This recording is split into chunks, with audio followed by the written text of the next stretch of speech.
নমস্কার বন্ধুরা, চম্পাস কিচেনে সবাইকে স্বাগত জানাই। আজকের রেসিপি হচ্ছে শীতের অতি জনপ্রিয় মেথি শাক ভাজা। খুব সহজে ঘরে থাকা উপকরণ দিয়ে জলদি এই শাক ভাজাটা আমি কি করে করি, চলো তার রেসিপিটা চটপট দেখে নেওয়া যাক। গরম ভাতের সাথে তো এটা খেতে অসাধারণ লাগে।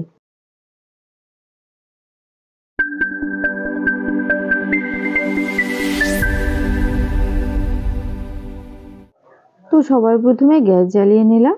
এবার একটা কড়াই গরমে বসিয়েছি। গরম কড়াইতে দিচ্ছি 1 টেবিল স্পুন সর্ষের তেল। গ্যাসের আঁচটা হাইতে রেখে তেলটাকে ধোঁয়া ওঠা অবধি গরম করে নেব। গরম তেলে এবারে 4-5টা ডালের বড়ি ভেজে নিচ্ছি।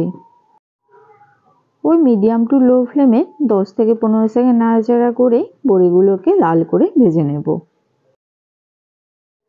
বড়ি ভাজা হয়ে গেছে, নামিয়ে নিলাম। ওই তেলে এবারে দিচ্ছি একটা তেজপাতা আর একটা ফাটিয়ে নেওয়া শুকনো লঙ্কা।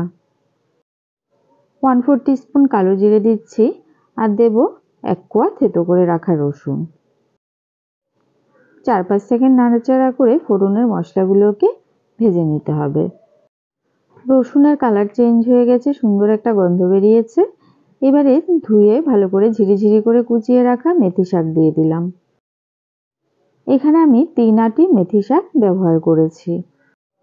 ওই শাকের গোড়ার দিকের শক্ত শিকড় এবং ডাঁটার অংশটাকে বাদ দিয়ে নরম কচি ডাঁটাটা আর শাকগুলোকে কুচিয়ে নিয়েছি।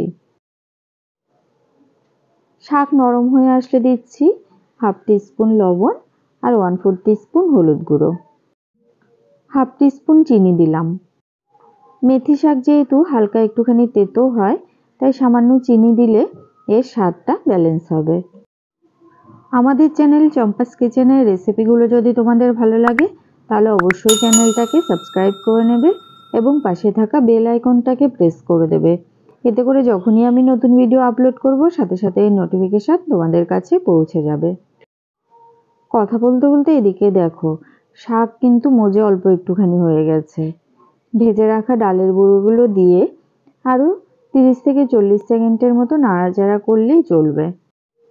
শাকগুলো যেহেতু একদম কচি, তাই সেদ্ধ হতে খুব একটা বেশি সময় লাগেনি। শাকটা থেকে যে জলটা বেরিয়েছে সেটাও সম্পূর্ণ শুকিয়ে গেছে আর শাকের মধ্যে খুব সুন্দর একটা মাখো মাখো ভাব চলে এসছে। এই সময় গ্যাসের আঁচটা অফ করে দিলাম। বড়ি দিয়ে মেথি শাক ভাজার এই রেসিপিটা তোমাদের কেমন লাগলো অবশ্যই কমেন্ট করে জানাবে। ভালো লাগলে লাইক করবে আর তোমার বন্ধুদের সাথে ভিডিওটাকে শেয়ার করতে কিন্তু একদম ভুলবে না। এতক্ষণ আমার পাশে থেকে ভিডিওটা দেখার জন্য অনেক অনেক ধন্যবাদ। ভালো থাকবে, সুস্থ থাকবে। পরের ভিডিওতে আবার দেখা হবে। বাই।